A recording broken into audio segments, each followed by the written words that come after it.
চললো আরাপাঁচ কেলেগরের ওপর দিয়ে, এটাও বামফ্রন্ট।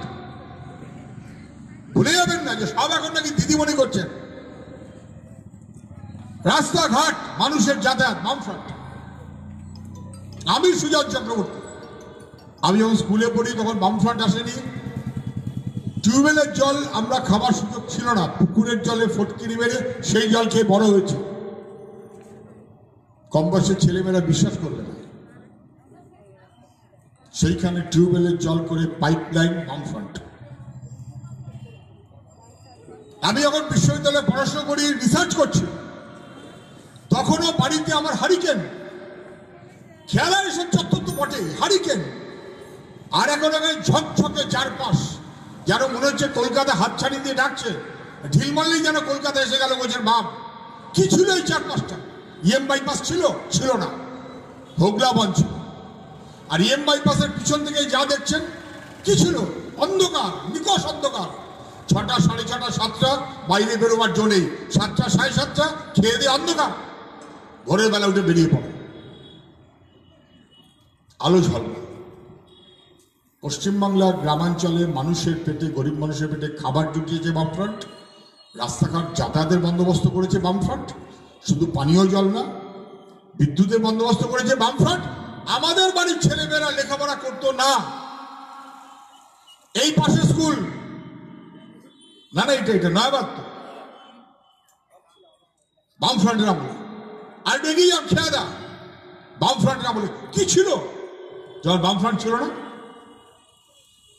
আমাদের কম বয়সের ছেলেমেয়েরা জানে না, হয়তো সেই কারণে তার সুযোগটা সংবাদ মাধ্যম বিজেপি তৃণমূলের পক্ষে করিয়ে দিল। এই গ্রাম গড়ে তুলেছি আমরা, মানে বদলে দিয়েছি। ভারতবর্ষের স্বাধীনতার সংগ্রাম মানে শুধু ব্রিটিশ লাল মুখে সাহেবদের তাড়িয়ে দেওয়া নয়। ভারতবর্ষের স্বাধীনতা মানে গরিব মানুষের মুক্তির লড়াই। সেই পথে আমরা এগিয়েছি। ওটা অর্ধেক হয়ে থাকবে, বাকি অর্ধেক আমাদের সম্পূর্ণ করতে হবে। মানুষের লড়াইকে এগিয়ে নিয়ে যেতে হবে। মুক্তির পথ, সেই পথ খুঁজে বার করতে হবে। সহজ কথা। এই লড়াইটা করতে যদি না পারি, তাহলে কৃষক কখনো কোনোদিন ভবিষ্যতের সুখ স্বপ্নের ভবিষ্যৎ খুঁজে বার করতে পারবে না। ওই কৃষকের বাড়ির ছেলে, সে এখন লেখাপড়া শেখে, আগে লেখাপড়া জানতো না। আগে তুই মুই শুনতে শুনতে অভ্যস্ত ছিল, হেই হুই শুনতে অভ্যস্ত ছিল। এখন গ্রামের ছেলে লেখাপড়া করে, ভালো রেজাল্ট করে, ফার্স্ট ডিভিশন পায়, তার চেয়েও বেশি স্টার পায়। সেই ছেলেটাও কাজ চায়। শুধু জমিতে সব মানুষ তার জীবিকা নির্বাহ করা সম্ভব নয়। জমির পরিমাণ কমছে, মানুষের পরিমাণের তুলনায় জমির পরিমাণ কমছে। বিকল্প কি? কাজ। কে করবে? পশ্চিমবাংলায় বামফ্রন্ট সেই উদ্যোগ দিয়েছিল। আপনি জায়গা দেখেন, এখন লোকের জায়গা জীবিকা, দোকানপাট, জীবিকা কোথায় ছিল? এই চত্বরে কি ছিল? গাড়ি ঘোড়া, ভ্যান রিক্সা, অটো টোটো, যা আপনি দেখছেন। বিকল্প জীবিকার যা ব্যবস্থা স্থানীয়ভাবে বামফ্রন্ট। তার সঙ্গে সঙ্গে প্রভাস পিছন থেকে বলছে একদম ঠিক। গ্রামে গেলে অনেক সময় পুরনো গ্রাম চিনতে পারি না। 30-40 বছর আগে গেছিলাম সুন্দরবনের গ্রাম, এখন গেলে চিনতে পারি না। গ্রাম মানে কাঁচা বাড়ি, গ্রাম মানে খড়ের বাড়ি, খুব বেশি হলে টিন অথবা অ্যাসবেস্টাস, টালি। গ্রামটা বদলে গেছে, কেন? মানুষ। কৃষককে বামফ্রন্ট বলেছে, মানুষকে বামফ্রন্ট বলেছে তোমার পরিচয় শুধু এটা নয় যে তুমি হিন্দু অথবা মুসলমান। তোমার পরিচয় এটা নয় যে তুমি শিডিউল কাস্ট অথবা শিডিউল ট্রাইব। তোমার পরিচয় এটা নয় যে তুমি বামুন না কায়েত। তোমার পরিচয় তুমি রক্ত মাংসের মানুষ। 100% মানুষ। শহরে যে মানুষ থাকে তার চাইতে গ্রামের মানুষ। তুমি কোনো অংশে কম নয়, কোনো অংশে কম জানো না। এই সমগ্র মানুষকে ঐক্যবদ্ধ করে এগিয়ে নিয়ে যাওয়া, এই স্বপ্ন নিয়ে পশ্চিমবাংলায় বামফ্রন্ট চলেছে। এটা ঠিক। মানুষ অনেক সময় আমাদের হয়তো ভুলও বুঝেছে। আমরা ভাবতে চেয়েছি যে আমাদের কি কোথাও ভুল হয়ে গেল, কেন মানুষ আমাদের ভুল বুঝলেন? লোককে দোষ দেবেন না। মনে রাখবেন, বামফ্রন্টের আমলেও যদি কখনো কোনো বামফ্রন্টের কর্মী একটু চাল বেচাল করেছে, আমরা কিন্তু ছেড়ে দিইনি। আমরা মুখেছি, বুঝিয়েছি, সমঝেছি, না হলে বলেছি ভাই স্বার্থত্যাগীর মনোভাব ছাড়া কমিউনিস্ট পার্টি করা যায় না। যদি স্বার্থ নিয়ে চলতে হয়, আমি যদি করতে হয়, তার জন্য কমিউনিস্ট পার্টি নয়। আমরা সোজা কথা সোজাভাবে বলতে পেরেছি। খেয়াদা মানুষ জানেন না। আজকে কি দেখছি আমরা? আজকে দেখছি আমরা একটু এদিক ওদিক করে দিচ্ছি। হ্যাঁ, সব চলো তৃণমূল। ভোট হয়েছে পঞ্চায়েতে, জবরদস্ত লুট হয়েছে, দখলদারি হয়েছে। যে ভাই এরা ভাবলেন আচ্ছা বেশ একটু তৃণমূল করে দেখি, গত 8-10 বছর অভিজ্ঞতা কি, আমি কারোর নাম বলতে চাইছি না। আমার খারাপ লাগে যখন খেয়াদাই শুনি প্রভাসের মতন ছেলে, নির্ভয়াল নির্বিবাদী অকৃতদার একটা ছেলে, নস্কর পরিবারের ছেলে, খেয়াদা তিউরিয়া, গঙ্গাধর নস্করকে সামনে রেখে সমগ্র এলাকার মানুষ, তাকে যখন সন্ধ্যেবেলা জলভাগের মতো এসে আক্রমণ করা হয়, মারা হয়, পা ভেঙে যায়, হাসপাতালে ভর্তি করতে হয়, রাত্রিবেলা যখন ছুটে যেতে হয়, তখন দু এক সময় খারাপ লাগে যে খেয়াদাটা এরকম হয়ে যাচ্ছে কাদের জন্য? কারা তা? যারা ওস্তাদি করেছেন তাদের জন্য আমি বলছি। ওস্তাদি করে বেশি দিন টেকে না কিন্তু ভাই। কাটিপোতায় যারা ওস্তাদি করছিলেন ভাবছিলেন এদেশে আউট করে দিলাম, হ্যাঁ ঠিক। আমরা আমাদের মধ্যে যে বা যারা ঠিক মতো চলেনি তাকে আমরা বকেছি, বুঝিয়েছি, ধমকেছি, সমঝেছি। কিন্তু কি দেখছি আমরা? একেবারে তৃণমূলের পঞ্চায়েত আসার পর কে কার উপরে টেক্কা মারবেন, কে কার উপরে কাঠি মারবেন, কে কার উপরে লড়বেন, কে কার উপরে তোলাবাজি করবেন, এক তৃণমূল 6টা টুকরো হয়ে গেল। এ ওকে মারছে, ও তাকে মারছে, সবই আমার গ্রামের ছেলে। এটা আমাদের পছন্দ হয় তা না। তৃণমূল তোরা মারামারি করে মর, আমরা খুব খুশি তা না। ওরা গ্রামের ছেলে, নেতা নেত্রীরা ওদের সর্বনাশ করে দিচ্ছে। কিন্তু কেন করছে? কেন চোখ রাখাচ্ছে? কেন ছাত্রবাড়িতে আক্রমণ হবে? কেন অন্যত্র? কর্মীদের স্বাধীন কাজে, মানুষকে স্বাধীন কাজে বাধা দেওয়া হবে কেন? আমি এলাকার পুরনো মানুষ, ঠিক এই এলাকা বললে ভুল হবে, হয়তো এই এলাকা নয়, কিন্তু এখনো আমার রোজই প্রায় যাতায়াত এই এলাকার উপর দিয়ে, প্রায় রোজ। আমি এখানে যে বা যারা মনে মনে ভাবছেন যে বেশ মেজাজে আছি, মেজাজ করে চলবো, তাদের আমি বলছি সমঝে চলবো। এক মাঘে শীত যায় না ভাই, লাভ হয়নি। দেখতে পাচ্ছেন যারা তৃণমূল দলটা প্রথম দিন থেকে আছে, আজকে তৃণমূল তাদের একে একে তারা তৃণমূল থেকে বেরিয়ে যাচ্ছে।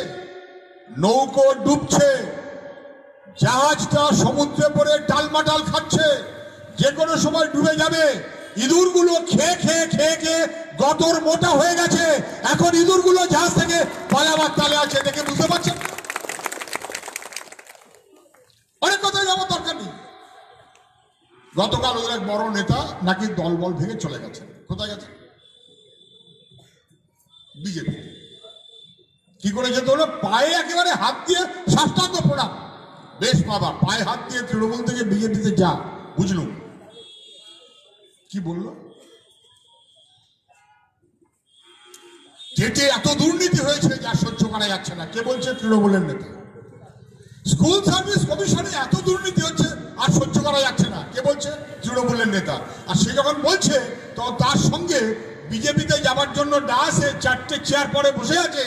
এক বাড়িতে কাগজে লিখছে 8, 13 জন, এক বাড়িতে 13 জন বেআইনি ভাবে টেটের নামে প্রাইমারির চাকরি পেয়েছে।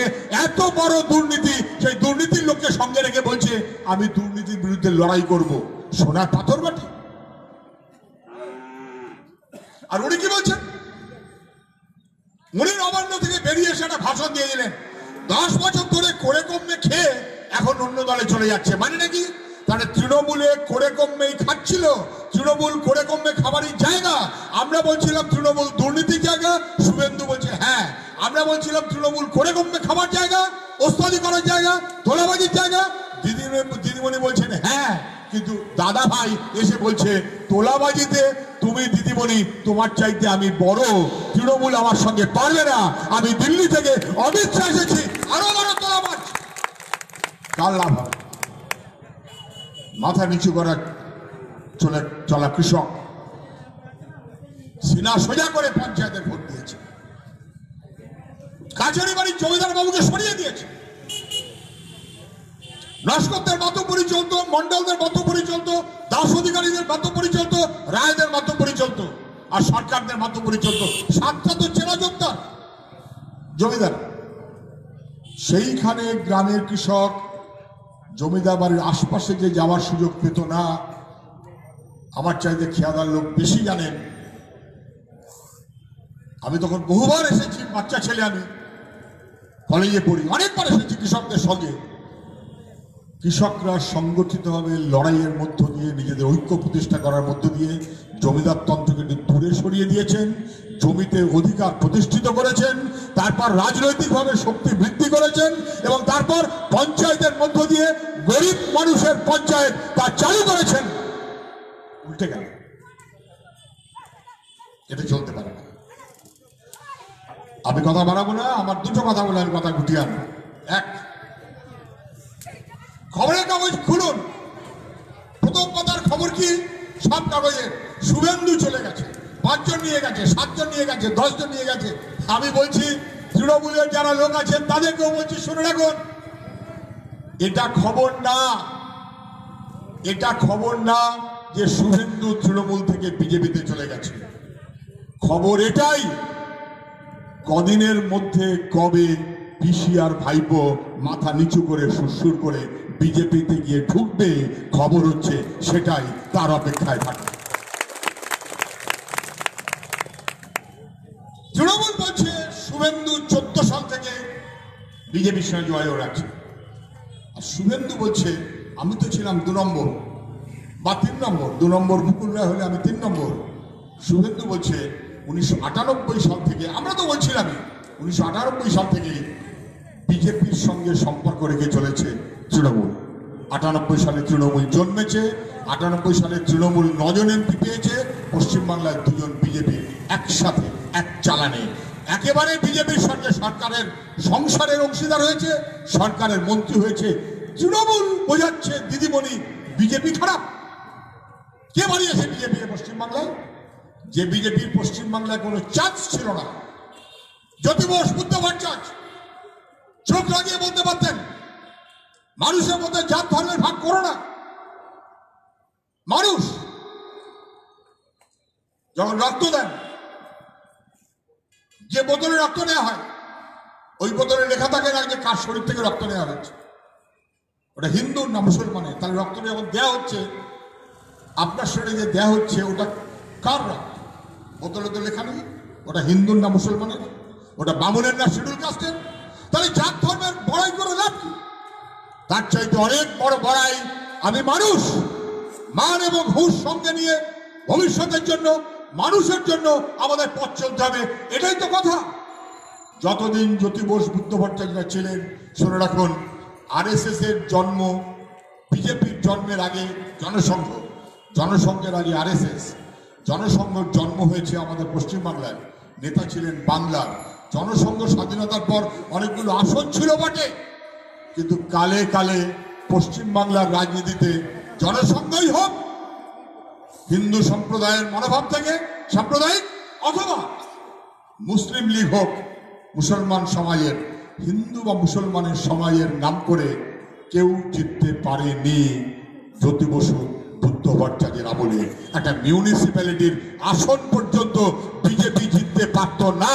সেই বিজেপিকে ঘাড়ে করে নিয়ে এসে পশ্চিমবাংলায় প্রতিষ্ঠিত যে করেছে, পশ্চিমবাংলা সর্বনাশ করেছে, তার নাম মমতা ব্যানার্জি। একথা আমার কথা না, জ্যোতি বোসের কথা। আজ বিপদে পড়ে গেছে গোটা বাংলা। তৃণমূল ঘাড়ে করে নিয়ে এসেছে বিজেপিকে, প্রতিষ্ঠিত করেছে বিজেপিকে। বিজেপিকে ঠেকাবার হিম্মত ঠক তৃণমূলের নেই। বিজেপিকে ঠেকাবার ঠক তৃণমূলের মুখগুলোকে নিয়েই জোড়াফুল, তৃণমূলের অপরাধগুলোকে নিয়েই বিজেপি, তৃণমূলের স্লোগান নিয়েই বিজেপি। বিজেপিকে তৈরি করেছে, সাহায্য করেছে, প্রতিষ্ঠিত করেছে তৃণমূল। তৃণমূল দলটা উঠে যাবে, সবাই বুঝতে পারছেন, সময়ের ব্যাপার। তৃণমূল দলটা উঠে যাবে, তৃণমূল নিয়ে এসেছে বিজেপিকে, প্রতিষ্ঠিত করেছে বিজেপিকে, কিন্তু বিজেপিকে ঠেকাবার ধক তৃণমূলের এই জন্মে হবে না। তৃণমূলকে ঠেকাতে যদি হয়, ঠেকাবে বামপন্থীরা। মানুষকে ঐক্যবদ্ধ করে সে দায়িত্ব আমাদেরই পালন করতে হবে, আমরা সে দায়িত্ব পালন করব। 2021 অপেক্ষায় থাকুন। তৃণমূল আউট, বিজেপিকে আমরা আশ্রয় দিতে পারি না। পশ্চিমবাংলার মানুষ সেই বোকামো করবেন না, এলাকার মানুষ নিশ্চয়ই বুঝবেন। 2021 ফিরে এসে কি করব আমরা? 2021 ফিরে এসে আমাদের প্রথম কাজ, 2021 ফিরে এসে আমাদের প্রথম কাজ হবে পশ্চিমবাংলায় আইনের শাসন প্রতিষ্ঠিত করা। চোখ রাঙানি চলবে না, পুলিশের ওস্তাদি চলবে না, বাবুদের দাদাগিরি চলবে না। পশ্চিমবাংলাকে শান্তিপূর্ণ পশ্চিমবাংলা পুরনো অবস্থায় ফিরিয়ে দেওয়াটা আমাদের প্রথম কাজ, সে কাজ আমরা পালন করব। দ্বিতীয় কাজ, পঞ্চায়েতের ভোট না করে গায়ের জোরে দখলদারি করে পঞ্চায়েতটাকে লুঠের ব্যবস্থা করেছ। 3 মাস সময়ের মধ্যে দখলদারদের পঞ্চায়েত থেকে লাঠি মেরে সরিয়ে দিয়ে জনগণের নিজের পঞ্চায়েত নতুন করে প্রতিষ্ঠা করব আমরা ফিরে এসে। নিশ্চিত থাকুন, এর কোনো বিকল্প হতে পারে না। 3, কৃষির সঙ্গে সঙ্গে মানুষের কাজের বন্দোবস্ত আমাদের করতে হবে। ছোট মাঝারি বড় কিভাবে সেই কাজ আমরা করতে পারি। আমাদের বাড়ির ছেলেমেয়েরা তারা হাবিত্তেশ করে বসে আছে। ওরা বলেছিল জোড়া ফুল একসাথ নাকি জোড়া লাড্ডু, 2 লাড্ডু একসাথ। প্রধানমন্ত্রী আর মুখ্যমন্ত্রী, বিজেপি আর তৃণমূল, 2টো লাড্ডু একসাথ, 2 লাড্ডু একসাথ। আমরা বলছি বেকার যুবক চায় কাজ। তোমরা বলেছিলে 2টো লাড্ডু একসাথ, আমরা বলছি বেকার যুবক চায় কাজ। বেকার যুবকের কাজের সংস্থান করব। প্রত্যেক বছর টেটের পরীক্ষা হবে, প্রত্যেক বছর স্কুল সার্ভিসের পরীক্ষা হবে, প্রত্যেক বছর পাবলিক সার্ভিস কমিশনের পরীক্ষা হবে। 5.5 লক্ষ শূন্য পদ পশ্চিমবাংলায়, সেই পদ 1 বছরের মধ্যে পূরণ করার মধ্য দিয়ে বামপন্থীরা তাদের মানুষের প্রতি দায়বদ্ধতা বজায় রাখতে নিশ্চিতভাবে তৃণমূল না, বিজেপি না, সেই বিকল্পের সন্ধানে আপনারা চলবেন। আপনাদের সবাইকে অভিনন্দন জানিয়ে আমার কথা আমি শেষ করছি। ইনকলাব জিন্দাবাদ।